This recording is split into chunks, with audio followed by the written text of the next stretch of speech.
Buenas tardes, profesor. En esta oportunidad vamos a exponer sobre la corriente eléctrica. En esta diapositiva presentamos a los integrantes del grupo 10. Nuestros objetivos a tratar son dos. El primero, determinar los diferentes parámetros de la corriente eléctrica y sus unidades. Y el segundo, cómo ayudar a minimizar efectos de electrocución.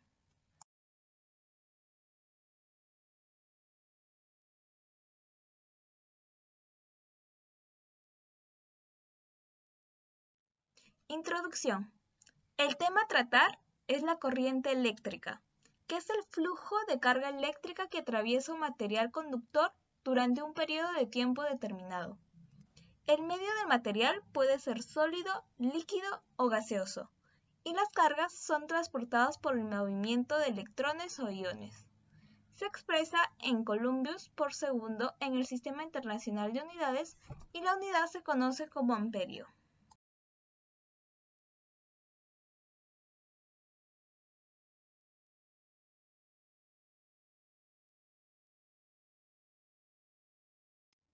Para empezar, nosotros debemos saber el concepto de electricidad.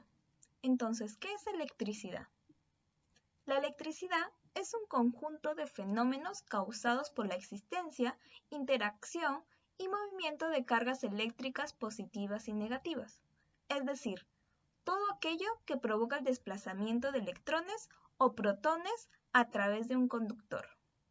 ¿Qué es la intensidad de corriente?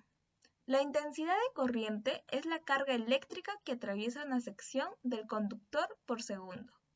Esta es dada por la siguiente fórmula, que es la intensidad expresada en amperios igual a la carga eléctrica expresada en columbios entre el tiempo expresado en segundos. Con esta definición, podemos decir que una corriente eléctrica tiene una intensidad de 1 amperio cuando por una sección del conductor pasa una carga de un columbio en un segundo. Diferencia de potencial eléctrico. La diferencia de potencial es el impulso que necesita una carga eléctrica para que pueda fluir por el conductor de un circuito eléctrico. Esta corriente cesará cuando ambos puntos igualen su potencial eléctrico. Si la energía, que es representada por la letra E, que el generador cede al circuito durante su funcionamiento, es directamente proporcional a su diferencia de potencial y a la carga que pone en movimiento. Por lo tanto, la diferencia de potencial o diferencia de potencial eléctrico es V, que es igual a la diferencia de potencial por E, que es la energía, sobre Q, que es la carga. Y su unidad en el sistema internacional es el voltio. Es toda posición que encuentra la corriente a su paso por un circuito ya sea eléctrico cerrado, atenuado o frenado. El libre flujo de circulación de las cargas eléctricas o electrones. Aquí podemos ver un breve ejemplo del tipo A y tipo B. El tipo A, los electrones fluyen por un buen conductor eléctrico, ya que ofrece una baja resistencia. En el tipo B vemos que los electrones están fluyendo por un mal conductor, que ofrece alta resistencia a su paso.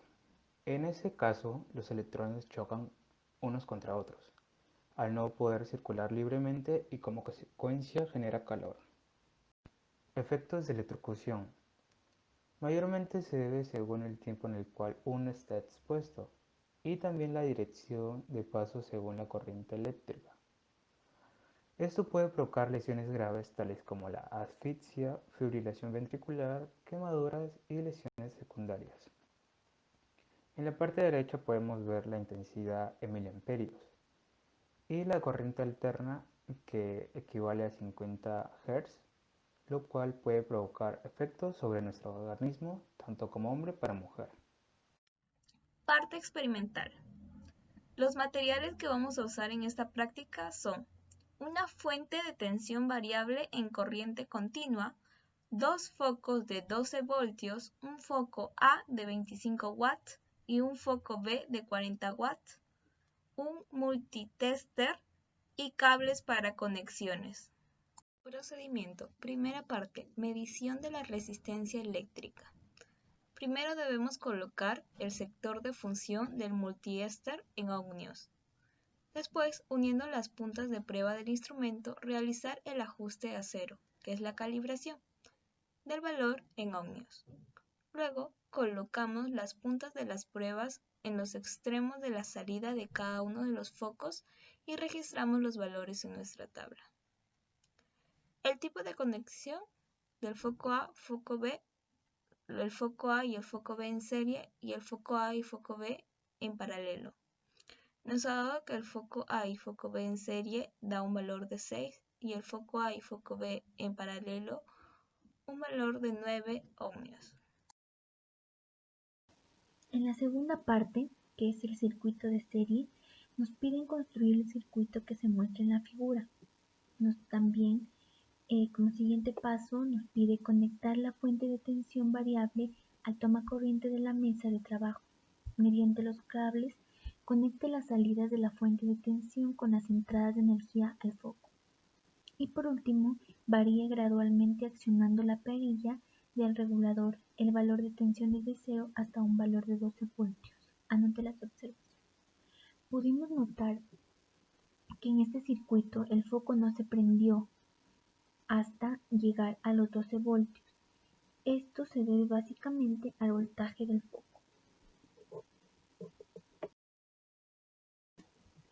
Desconecte la energía de la fuente de tensión al foco A y conecte el foco B en serie con el anterior. Reconecte la energía en la fuente y tome la lectura de la tensión. Anotar los resultados. Bueno, en el circuito podemos ver que el foco B se prende, mientras que el foco A se ve apenas encendido, o sea, da una poca iluminidad. Hemos anotado distintos datos de los dos focos, por ejemplo el voltaje, la resistencia y la corriente. En el foco A tiene un voltaje de 2.1, una resistencia de 0.0014 y una corriente de 1568. El foco B tiene un voltaje de 5,5, la resistencia de 0.0014 y la corriente de 3827.55. El foco A en el circuito vimos que tenía un encendido bajo debido al voltaje, ya que era mínimo, a diferencia del foco B, que tenía un valor mucho más alto que el foco A. Es por eso la diferencia. Sumando el foco A más el foco B, nos dio un voltaje más alto, que es de 7,6, una resistencia de 0.0014 y una corriente de 5428.55. Al aflojar uno de los focos de la base, hemos observado que los dos focos se apagan. Esto es debido a que el circuito se interrumpe. Tercera parte del circuito paralelo. Realiza el montaje de la figura colocando los focos A y B en paralelo, conectándolos con la fuente de tensión. Tener mucho cuidado con la polaridad de los focos, así como con la conexión de la polaridad a la fuente de tensión. Bueno, como vemos, ya hemos puesto ambos focos en paralelo. También hemos puesto la conexión de ambos junto a la fuente de tensión igual, así como para que ambos focos prendan y no tengan algún fallo en la conexión a la fuente de tensión. Foco A. Varíe gradualmente accionando la perilla del regulador. El valor de la tensión desde 0 hasta un valor de 12 voltios. Anote sus observaciones. Bueno, en el foco A hemos puesto un voltaje de 6.4, en el B un voltaje de 6.1. La suma de ambos da como un resultado de 12.5.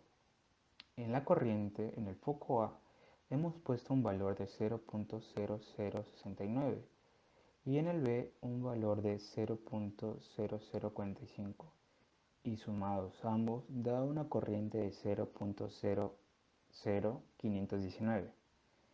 En la resistencia del foco A hemos puesto el valor de 9275.35 y en el B hemos puesto 1355.55 y la suma de ambos da una resistencia de 10.630.31.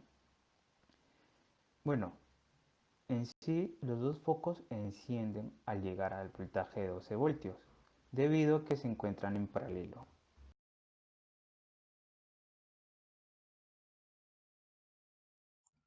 Situaciones problemáticas. Primera pregunta. ¿Por qué el cuerpo humano es un buen conductor de la electricidad? Porque casi el 70% del organismo consta de agua ionizada. Un buen conductor de electricidad.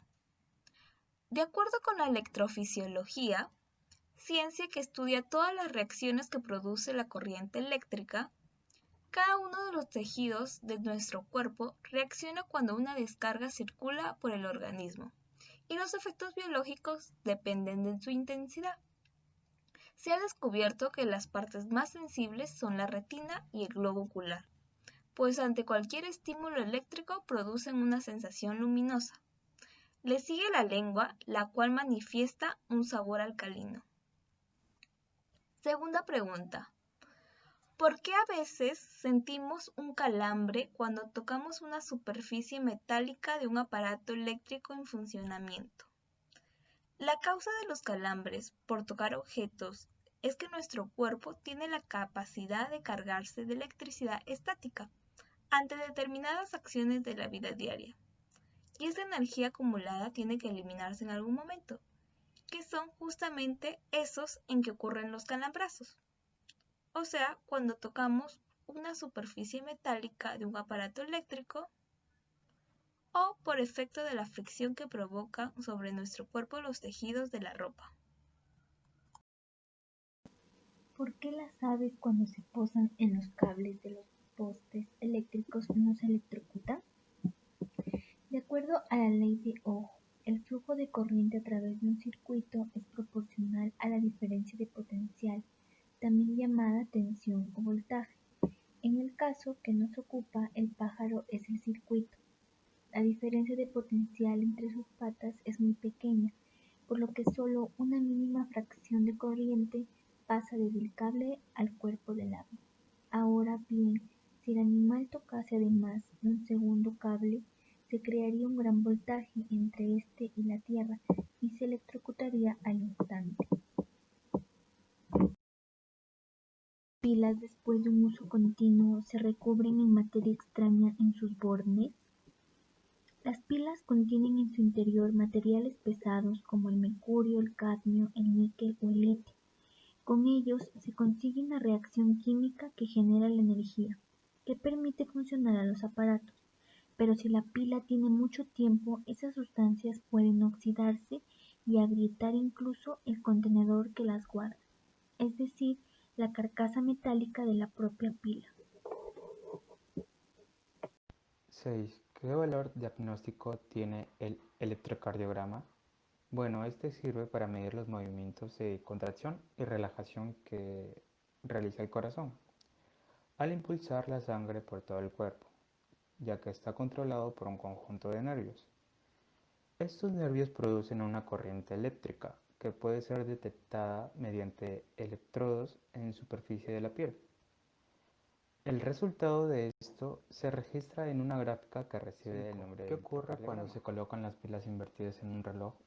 En sí esto no pasará nada debido a que el reloj no funcionará. Esto es debido a que los polos de la pila estarán invertidos a los polos de los conectores del reloj. 7. ¿En qué se basa el funcionamiento del marcapaso? Bueno, este es un dispositivo operado con pilas que percibe cuando el corazón está latiendo de forma muy lenta o irregularmente.